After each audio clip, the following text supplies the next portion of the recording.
الحمد لله رب العالمين والصلاة والسلام على أشرف الأنبياء والمرسلين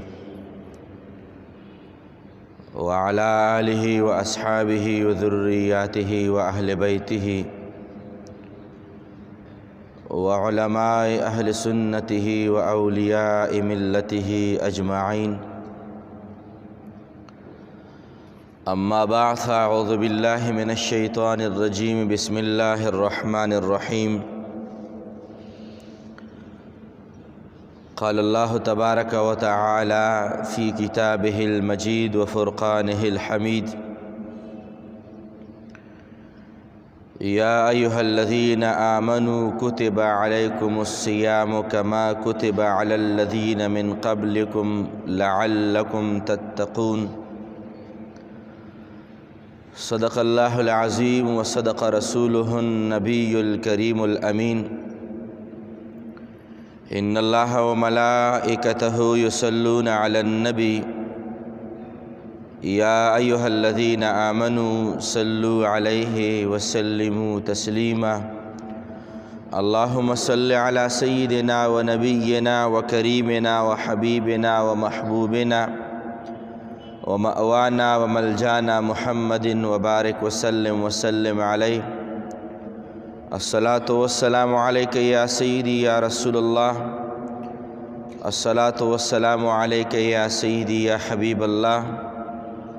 الصلاة والسلام عليك يا سيدي يا إمام المتقين وعلى آلك وأصحابك يا سيدي يا مرشدي ويا محبوبي ويا محبوب رب العالمين. رب العزال خالق کائنات رب ذوالجلال د برکتناک میاشتې په دې بابرکته ورځ باندې په دغې بابرکته ساعت کې زموږ ستاسو مختورنو ګناهګارانو سیاکارانو د حاضري د لیدل اورېدل ویل په خپل عظیم بارگاہ کې قبول مقبول و منظور فرمائی. اور رب العزال خالق کائنات رب ذوالجلال زمونږ استاسو خپله کامله دائمه عظیمه رضا نصیب فرمائی. د قرآن کریم فرقان حمید آیات کریمہ تلاوت شرف محاصل کو خداوند کریم رب العزال خالق کائنات رب ذوالجلال په دې آیات کریمه د سورۃ بقرہ آیت نمبر 183 کې د کل جہان خالق د کل جہان مالک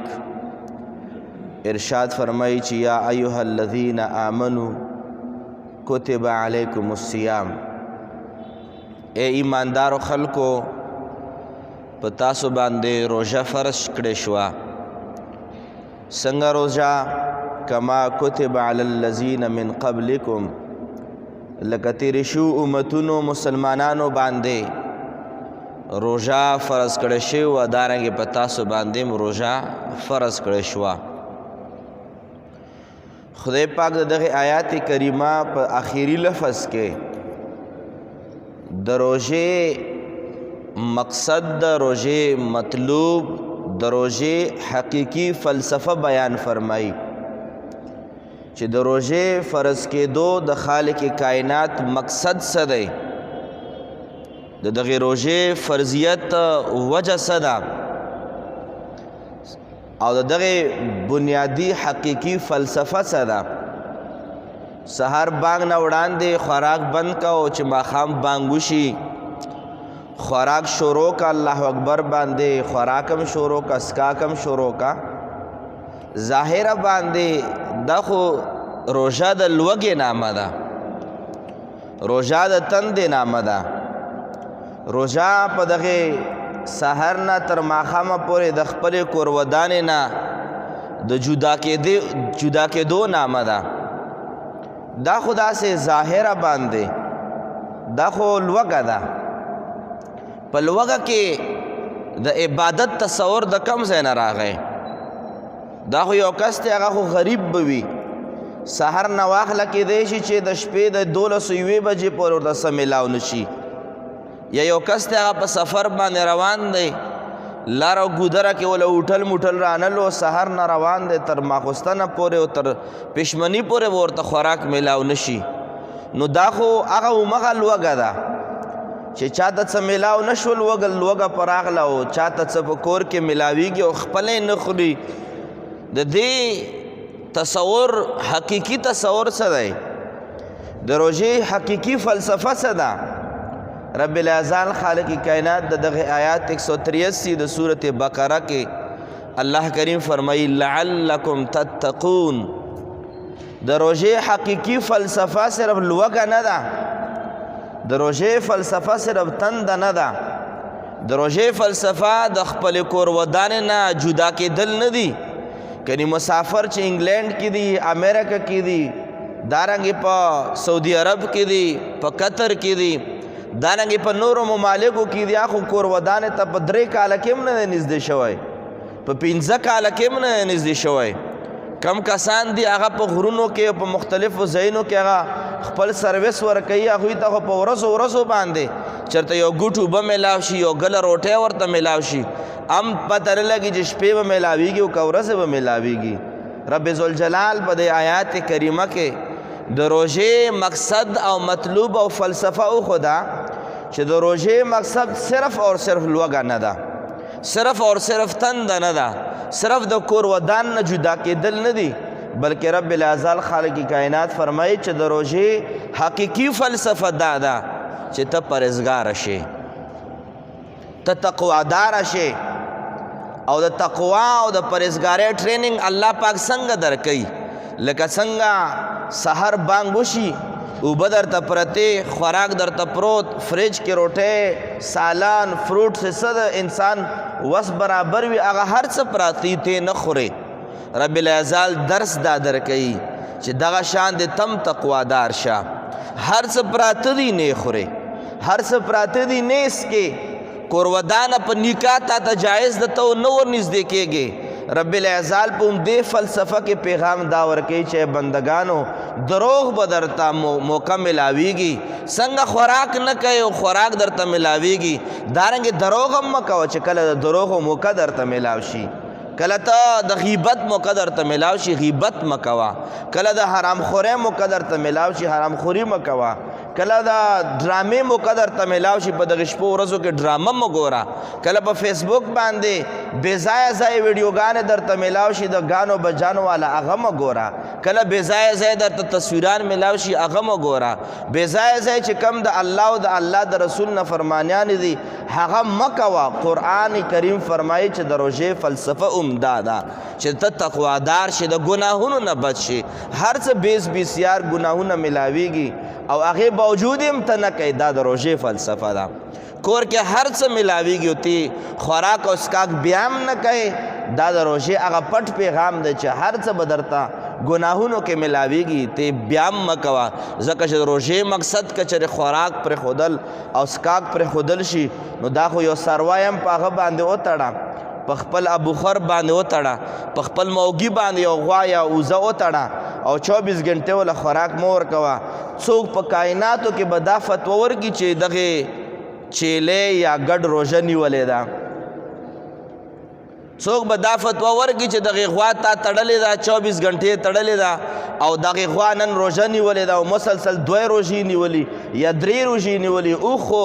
بیا ډېرې ورځې تېرولی شي 8 ورځې 10 ورځو پورې تېرولی شي اوښ وتړه یو 10 ورځې وله خوراک څښاک مه ورکوه اب خپله دننه چې کومه چربي دي هغه به پیګلاویږي تا نه به څه غواړي نه خو څوک دا شته په کائناتو کې چې دا فتوه ورکړي چې نن اوښه 9مه ورځ ده چې نن یې روژه نیولې ده نه یې خوراک کړی نه یې څښاک کړی څوک فتوه ورکولی شي هېڅوک هم فتوه نشي ورکولی ولې نشي ورکولی وجه دا ده چې روژه دې ته وایي نه چې خوراک نه کوې او څښاک نه کوې او کور خلکو ته نه نږدې کېږي روژه دې ته وایي نه د روژې فلسفه قرآن په دې الفاظو باندې فرمایلی چې لعلکم تتقون روژې مقصد دا چې ته پرهیزګار شې اوس پرهیزګاري تاګي څومره حده پورې راځي کم حده پورې پرهیزګاري راځي لکه څنګه 13 ورځ ما عرض کړی و چې پرهیزګاري د ټول نه غټه پرهیزګاري زه دې ته وایم نن سبا دور کې د ټول نه غټ پرهیزګار انسان د ټول نه غټ ولی او بزرګ انسان هغه دی چې د چا لقمه او د چا ګله او چا روټۍ پاکه ده حلاله ده دا ټول نه لویه تقوا ده زه به وایم چې په دغه جومات کې زرګونه کسان مونځ کوي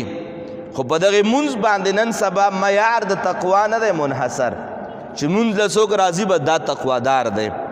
څوک اودس کوي دا تقوادار دی په لاس کې تسبیح دی دا تقوادار دی ما خپله تجزیه دا ده چې نن سبا د ټول نه غټ تقوادار دا دی د مونځ نه هم غټه تقوا دارنګې د روژې نه هم غټه تقوا د زکات نه هم غټه تقوا د ټول نه غټه تقوا نن سبا دا ده چې د ستا خېټې ته کومه روژه ماتي کې ګله ځي او پښمني کې کم د یو چای او د یو کاوي ګوډس کې هغه د حلالو دا د ټول نه لویه تقوا ده د ټول نه غټه تقوا عمده ده قرآن کریم په دې باندې فتوا ده احادیث مبارکو په دې باندې فتوا ده چې کله ته بازار کې او ته وایې چې نن راشه چانس دی او اولنی درې څلورو ورځو کې لکه څنګه تاسو بازار ولیدو د خپو د کېښودو ځای پکې نشته او په همدې وخت کې ته چانس ګورې چې راشه نن خو زمونږ ابتدا ورځې دي په دې کې څوک اچار اخلي او څوک پکې وړه اخلي څوک پکې سا اخلي څوک پکې سا اخلي او ته پکې چانس وهې چې راشه دا چانس دی یو څیز یو 15 روپۍ ګران که د ریټ نه یا یو څیز پکې هغه 2 نمبر دی هغه پکې ور میکس کا یو کس دی هغه په سپینو وړو په تور وړو باندې نه خبره دی د سپینو وړو په ځای باندې تا تور وړو ولا ورکړل چې څوک لنډي کوتل دا وړو وړي بیا څوک دا توړه ماله واپس راوړي زه بس وبه چلیږي کار یاد ساتئ دغه څیز چې دی دا د رمضان کریم د فلسفه بالکل منافی دی دا بالکل ناروا خبره ده او دا هغه ناروا ده چې روژه په خوله باندې چې کومه تاله فلسفه درکوي کم پیغام روژه درکوي هغې بالکل الټ دی په دې ورځو شپو کې تاسو خلک وینه ډېر غریبه خلک نور څه نیم یو نیم کیلو غوښه راواخلي او وایي چې زه یو ورځ دوه ورځې بعد به نیم کیلو غوښه خورم ډېر خلک داسې وي چې هغوی به په هفته باندې هم غوښه نه پخ کړې خو رمضان کریم کې څه ناڅه کوشش کوي چې په ماښامي کې که نور څه نه وي د الوګانو د مټرو او د مختلفو سبزیانو سره یو پاو غوښه ور واچو چې خوند برابر شي خو په دې وخت کې هم زمونږ کسابان وروڼه به دا تصور دا ساتي چې راشه چانس ته هر څوک غوښه اخلي چې څو ورته ووایي او که بیا ورته بیماره ووایي او که بیا ورته مرداره ووایي او که هغه په کلي کې خرڅه شوې ما نه هغه کس پوښتنه وکړه چې کم کس نه کساب غوا اخیسته او ویل چې یاره جي ما غوا بیماره ده او ما ورته رنګ وکړو چې که ته یې اخلې به زه در ورسېدم په دې چې لار کې کساب را رسېدو غوا مرداره شوې وه چې بیا مې ورته رنګ و چې یاره جناب والا مه راځه چې ولې چې غوا خو مرداره شوه څه شی وشو بس ساده یا به ته ما ویسته وي الله وویسته خو بس په نیمه باندې راکم زه تا نه اخلم که ته په ډیران غورځې زه به درله لږې پیسې درکم چې بیا چونکې چې ما هم تابیا خرابه شوه ما وی چې په ډیران باندې غورځې دا یو 100 روپۍ دي دا خو به وګټې چې بیا ما هم تابیا خرابه شو بیا ما هم هغه مرداره غوا په ور خرڅه کړه وایي چې بیا ما خپله یو ورځ دوه ورځې په بازار کې غوښه نه اخسته ما دا بیا پوښتنه دا کوله چې هغه 100 روپو سره اوس څه چل وکړم اوس څه وکړم ما ورته ما دا تا 3 ورځې غوښه بازار کې ولې نه اخسته داسې نه چې هغه غوښه وانخلم چې کومه غوا مرداره ما خرڅه کړې ده ما ورته عرض وکړو چې دا کم ته نه اخیستل غواړې څه دپاره چې بیمار نشم څه دپاره چې مرداره ده څه دپاره چې ماله به کرکه راځي آیا د بل کور له چې دا مرداره ورځي د بل مسلمان بیماری نه ده د بل مسلمان کرکه نه ده د بل مسلمان صحت نه دی غرض مدا چې په دې ورځو شپو کې څه حالات څه دې طرف ته روان شي او که بیا کیمه اخلي نو د کیمې کم حیثیت وي هغه بیا تاسو ته د ما نه ښه اندازه لګي مقصد مه دی حاضرینو مقصد مه دغې ټولو خبرو کې د بازار ریټونه او د بازار خرید و فروخت داستان بیانول زما مقصد نه دی مقصد مه دا دی چې قرآن کریم فرقان حمید د رمضان کریم فلسفت دا بیان کړې ده لعلکم تتقون رمضان دې دپاره فرض دی چې ته پرهیزګاره شي او پرهیز د خوراک او د سکاک او د کور ته نږدې کېدو نه پرهیزګاري د ټول نه اولنۍ پرهیزګاري همدا ده چې ته رزق حلال وګټې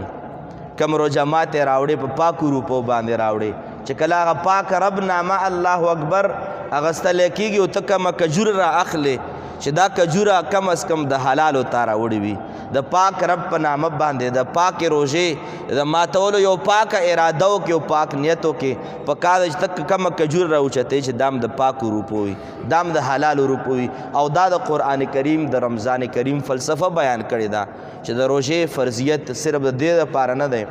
چې سهار کې تاسو اوس وینئ لا خو په صف کې به اولنی صف کې په سحر مانځه کې اولنی صف کې په عام ورځو کې 10-12 کسان ولاړ وي 10-12 کسان زیات نه زیات یو 100 کسان یو صف نه برابرېږي او اوس مثال به زه به دا وایم چې زرغوني غوندې یو لوی مسجد په دې کې 8 صفه او 9 صفه زه خو دلته مونځ له نه راځم خو اندازې مطابق عرض کوم زه چې کوم ځای کې کومه مونځ نو هغې کې هم غاټ حال جوړ کړی شوی دی خو چې په هغې کې هغه د سهار د مانځه رش ووینم زړم خوشحاله هم ډیر شي خو خفه به دې باندې هم شي چې پرون ولې دا جومات ډک نه و او بیا د اختر په سبا باندې دا ولې تش پاتې شي دې مقصد هم دا دی چې لعلکم تتقون چې کم د رمضان د تقوا فلسفه ده صرف د رمضان پورې تړلی شوې ده هغې وجه دا ده چې مونږ ستاسو چې کوم حقیقي معنو کې د رمضان کریم کم پیغام دی هغه مونږه نه فالو کوو د دې د وجې نه رب العزال خالق کائنات قرآن کریم کې لعلکم تتقون فرمایل خو ورسره سرور دو عالم نور مجسم شفیع معظم احمد مجتبی محبوب کبریا جناب محمد رسول الله ټول وایي صلی الله علیه وعلى آله وسلم فرمان علی شان دی حضور مبارک ارشاد فرمائی من لم يدع قول الزور والعمل به فليس لله حاجة في أن يدع طعامه وشرابه رواه البخاری حضور مبارک ارشاد فرمائی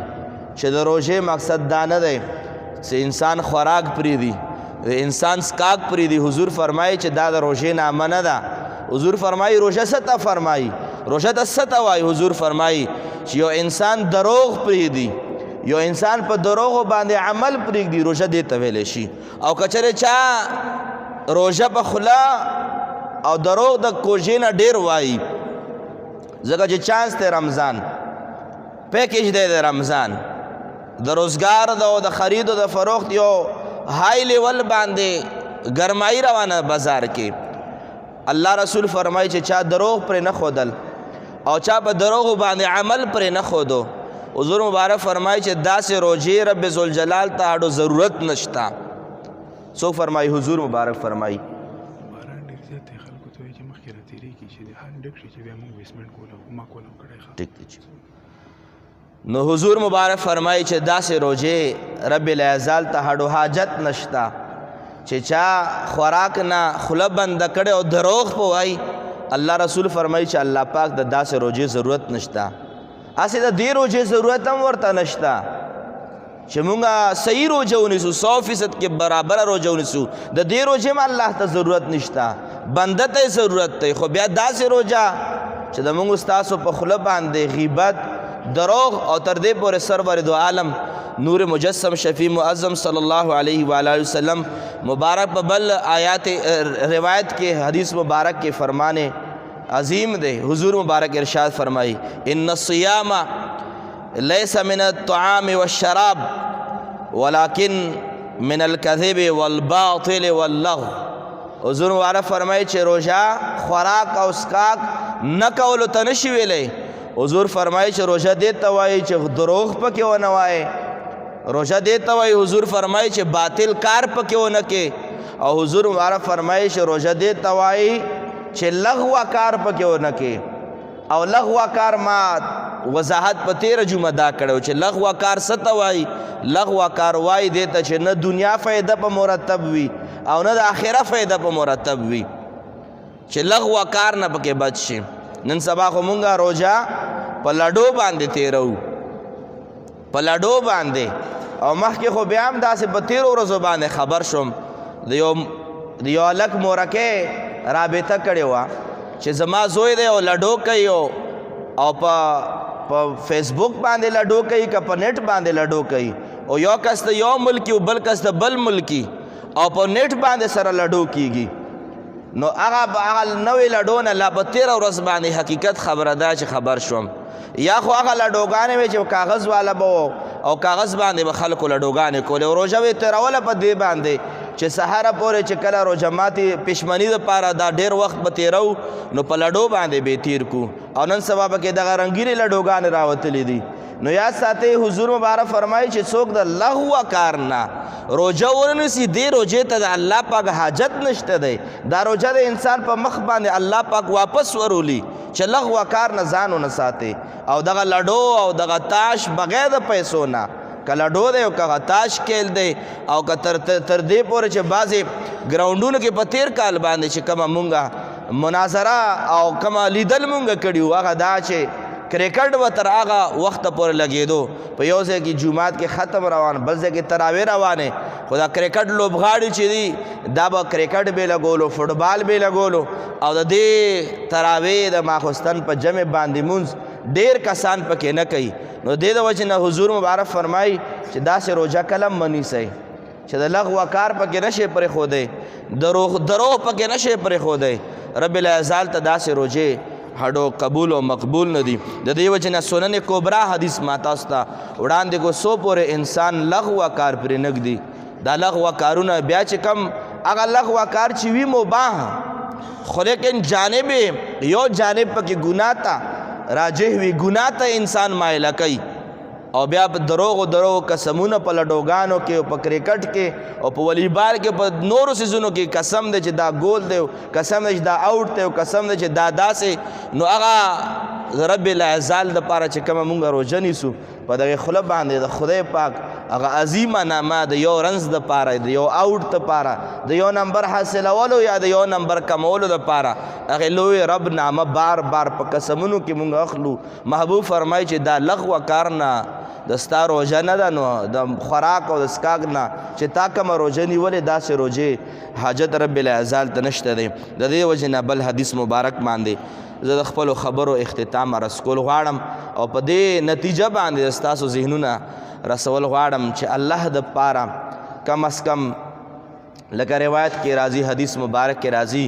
چې تا رمضان او غیر رمضان کې کم از کم د ستا فرق وي رمضان زندگی کې او په غیر رمضان زندگی کې د ستا فرق راغلو نو تا ته دا اندازه ولګېده چې ما روژه ده او روژې میاشت را روانه ده او حضور مبارک فرمایي که چېرې ستا رمضان کوجا او روژه برابره نشو یعنی برابره شو او جدا سره نشوه بدله نشوه یا ساتئ نو بیا چې کوجه کې ته څه کې هغه په روژه کې هم کې او چې څه په روژه کې کې هغه په کوجه کې کې نو ستا روژه او کوجه برابر دي نو بیا به کومه معنا باندې ته به خولې نه دا ګواهي ورکړې چې ما باندې الله پاک برکتي میاشت راوستې ده ځکه حضور مبارک شعب الایمان حدیث مبارک دی حضور مبارک فرمایي اذا صمت فلیصم سمعک وبصرک ولسانک حضور فرمایي چې کله د ستا خولې روژه ونیوه نو حضور فرمایي چې کله تا روژه ونیوه نو حضور فرمایي چې بیا ته سترګو روژه کا سترګو روژه کا بازار کې هم د سترګو روژه کا او په موبایل کې هم د سترګو روژه کا او په ټي وي کې کتل هم د سترګو روژه کا حضور مبارک فرمایي وبصرک سمعک د ستا غوږونه اورېدل که غانې بجانې دي که ټیک ټاک دی که هر څه دي خو چې خلاف شرع ته څه اورېدل غواړې حضور فرمایي د دغې غوږونو هم روژه کا وبصرک او د سترګو هم روژه کا ولسانک او د ژبې هم روژه ونیسه او بیا حضور مبارک فرمایي ولیکن علیک وقار په تا باندې په رمضان کې یو وقار پکار دی یو چینج پکار دی وسکینة یوم صیامک او په کومه ورځ باندې تا روژه نیولې ده ستا په کردار او ستا په باډي لینګویج کې د ستا په گفتگو د ستا په کردار وده کېدو راویښېدو کې کور د ننوتو کور راوتو کې جومات لتلو جومات نه واپس تګ کې د ستا بازار کې اخیستلو خرڅولو کې په دغه هر څیز کې حضور فرمایي په روژه کې به تبدیلي راولي چې که ښځې ته هم په کوجه کې کنزل کې او بیا مالګه پکې کمه ده په سالن کې او په روژه کې هم ورته کنزل کې د ستا وقار چرته لاړو حضور فرمایي تا باندې وقار پکار دی تا باندې سکینه سکون پکار دی تا باندې د رمضان او د غیر رمضان چینجز پکار دی. او ځکه حضور مبارک فرمایي ولا تجعل یوم فطرک و صومک سوا. حضور فرمایي د ستا کوجا او روجا دا برابر مه ساته. د ستا روجا به د کوجې نه ته بدله ساتې، د ستا اندازې گفتگو. خامخا حضور مبارک فرمایي تا سره څوک په رمضان کې ظلم کوي، زیاتی کوي، حضور فرمایي چې ته ورته دومره ووایه چې زه د الله بدله نشم در کولی، ما روژه نیولې ده. ځکه چې د رمضان او د غیر رمضان ګرنټي به دا ورکوي چې ما روژه نیولې ده. او که بیا مونږ فرق الله رسول فرمایي روژه او کوجه برابروه ما، مونږ بل طرف ته نه ده برابره کړې، یعنی د کوجې نه دوه ګوتې ورپاسه شوي یو، بل طرف باندې مونږ نه ده برابره کړې. الله رسول فرمایي نه، د ستا روژه او کوجه به برابر نه وي. روژه کې به د ستا وقار، د ستا عزت، د ستا اوریدل، د ستا لیدل، د ستا ویل، د ستا ناسته، د ستا ولاړه، د ستا د کور کې ډیلینګ، د ستا په بازار کې ډیلینګ، د ستا خرید و فروخت کې، د ستا په هر یو څیز کې به ډېر فرق وي. او دا فرق په بیګا د یو پوسټ نه چې یو غیر مذهبه دا په خپل دکان باندې لیکل کړي چې رمضان پیکیج او په رمضان کې مسلمانانو ته د رمضان د وجې نه به ورته ګران څیز به ورته ارزان ملاویږي. د نورو دکانونو په نسبت باندې به خور دونوش اشیاو کې به د نورو دکانونو به کم قیمت باندې ما په دکان کې ملاویږي. د سیک په دکان د پاسه دا لیکل د مسلمانانو ته یو د فکر یو پیغام مولا ورکوي چې زه په رمضان کریم کې به بیا د ما په دکان کې لږ ارزان څیزونه ملاویږي. څوک وایي سیک دا په دکان د پاسه لیکي او مسلمان دکان د پاسه لیکي چې والله خیر الرازقین، الله پاک بهترین رزق ورکوونکی دی. خو بیا چې کله دا رزق کوم طریقې باندې ګټي بیا هغه ما ته هم پته زه څنګه ګټم او تا ته هم پته چې هغه رزق بیا مونږ څنګه ګټو. بره قرآن کریم آیات ته او لاندې د قرآن کریم د آیات خلاف هر څه روان وي. نو ځکه حضور مبارک ارشاد فرمایي چې په کومه ورځ باندې تا روژه نیولې ده هغه به بدله وي د ستا د کوجې د ورځې نه. الله کریم خالق کائنات اول ما ته په دې ټولو خبرو باندې عمل کولو توفیق نصیب فرمایي او موږ ټولو ته د الله کریم عمل کولو توفیق نصیب فرمایي. هر یو انسان کمزور دی خو په رب لا یزال په عظیم بارگاه کې به دا دعا چې رب کریمه ښکلی د رحمتونو باران روان دی، رحمتونو میاشت هم ده، د رحمتونو ورځ هم ده او د رحمتونو ساعت هم دی. رب کریمه موږ د خپل نافرمانۍ نه وساتې، رب کریمه موږ د خپل قهر او د غضب نه وساتې. خدای پاک خپل محبوب کریم په پاک دین باندې د عمل کولو توفیق نصیب فرمایي. واخر دعوانا ان الحمد لله رب العالمین. کم ملګري دي مخکې راشي، بهر څوک نشي ودرېدی او که بیا کم کسان په حال کې نه راځي لاندې بیسمنټ دروازې هم کولاو دي، بیا لاندې هم کوزېدی شي. خو چې کم شاته کسان دي مانځه په دوران سنتو په دوران کې مخکې راشي. الله کریم د موږ دواړو جهانو رحمتونه نصیب فرمایي. رب العزال د دغې پاکې ورځې په خاطر باندې موږ ګناهونه پاک کړي. رب العزال د موږ په ګناهونو باندې عفو قلم راکاږلی کړي. رب العزال د موږ ستاسو نیک عمل نصیب کړي. رب العزال د موږ ستاسو دواړو جهانو خیرونه نصیب کړي. رب العزال د رمضان کریم چې کومه فلسفه ده، کوم مقصد دی، الله کریم دې موږ په ژوند کې همیشه د پار راوستلی کړي. رب العزال د رمضان کریم برکات زموږ نصیب فرمایي. رب کریمه په دغې پاکو روژو کې داسې خلک شته چې روژې نه نیسي. خدای پاکه د روژې توفیق ور نصیب کړي. د رب کریمه په دغې پاکه روژه کې ډیر خلق شته چې سجدې توفیق نه دی نصیب. رب کریمه سجدې توفیق ور نصیب کې. رب کریمه مونږ منځونه نصیب کې، مونږ عقل حلال نصیب کې، د ستا او د ستا د محبوب اطاعت هم نصیب کې، د ستا پاک بندګي هم نصیب کې. رب کریمه ډیرو خلکو دعاګانې غوښتي، څو بیماران دي صحت ولا ورکې، څو قرضداري قرضونو نه اخلاص کې، څوک بندیان دي بند نه راخلاص کې، څوک مسافر دي سفر کې برکتونه واچولې کې، څوک بیا اولاد صالح اولاد ولا ورکې. د چا کورونه نشته بهترین د حلالو او د سکون او د آرام کورونه نصیب فرمای. اللهم ربنا آتنا فی الدنیا حسنه وفي الآخرة حسنه وقنا عذاب النار وادخلنا الجنة مع الأبرار. یا عزیز یا غفار یا رب العالمین.